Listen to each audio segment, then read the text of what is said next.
Brenda Galvan here with Story Time. I'm so glad you're with me here today. Today is a day where we get to start all the whole month, even though it's all year long, but this month is especially designed for celebrating Black History Month. And so the stories that I'm going to be picking for you to read are actual stories of people's lives or just different aspects that we can honor our Black brothers and sisters this month.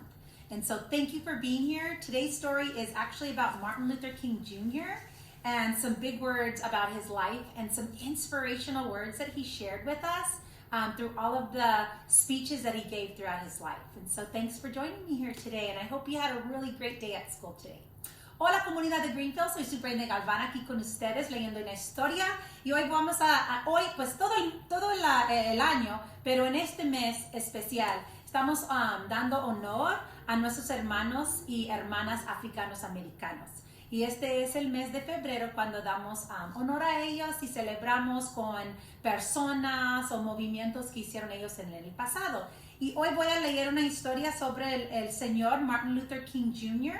Él dio muchas oraciones y speeches a la gente diciendo muchas palabras que todos recuerdan de sus oraciones y cuando hablaron con la gente. Y este libro celebra su voz y unas palabras de él.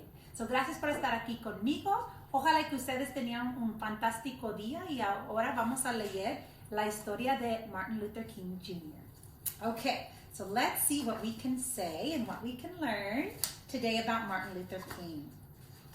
All right, here we go. And you see some beautiful pictures there. Everywhere in Martin's hometown, he saw the signs, "Whites Only." His mother said these signs were in all of the southern cities and towns in the United States. Every time Martin read the words, he felt really bad until he remembered what his mother told him. She said, "You are as good as anyone." In church, Martin sang hymns. He read from the Bible. He listened to his father preach. Those words made him feel really good. When I grow up, I'm going to use big words too.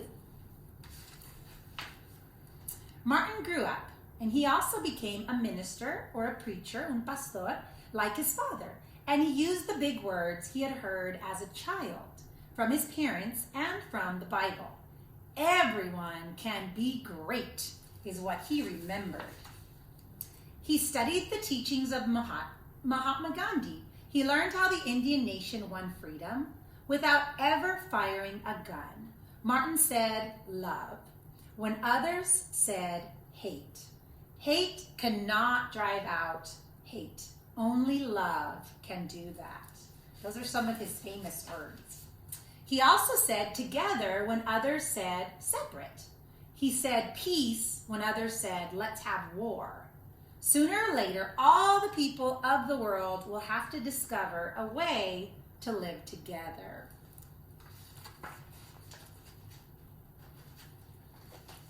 In 1955, on a cold December day in Montgomery, Alabama, Rosa Parks was coming home from work. A white man told her to get up from her seat on the bus so he could sit there. She said, "No, I'm not moving," and she was arrested. Montgomery's Black citizens learned of her arrest, and it made them very angry. They decided not to ride the buses anymore until they could sit anywhere they wanted. Boys and girls, that was in 1955, 65 years ago. For 381 days, they walked to work and school and church. They walked in the rain and the cold and in the blistering heat.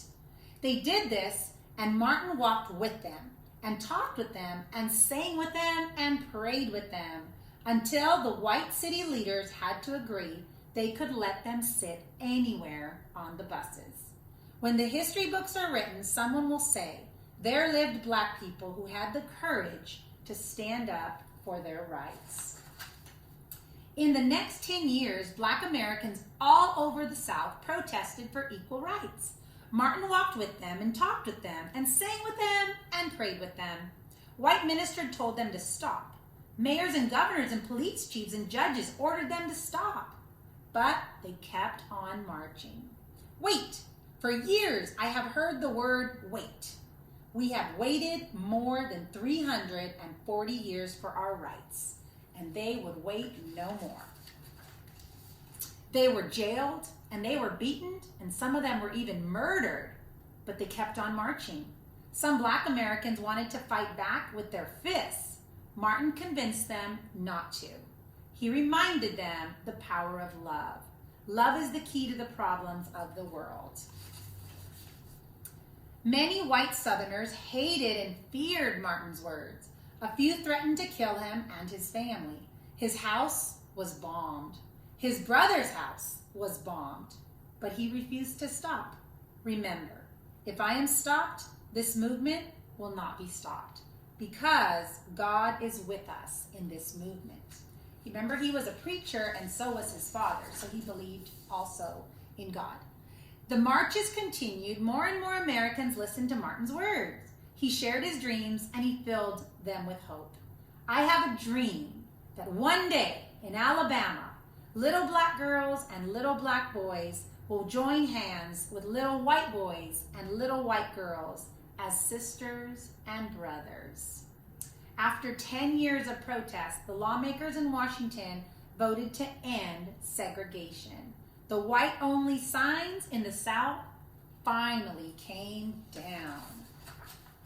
Dr. Martin Luther King Jr. cared about all Americans. He cared about all the people all over the world.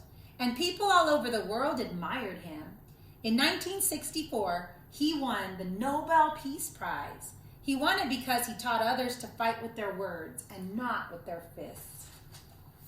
Martin went wherever people needed help. And in April of 1968, he went to Memphis, Tennessee. He went to help garbage collectors who were on strike.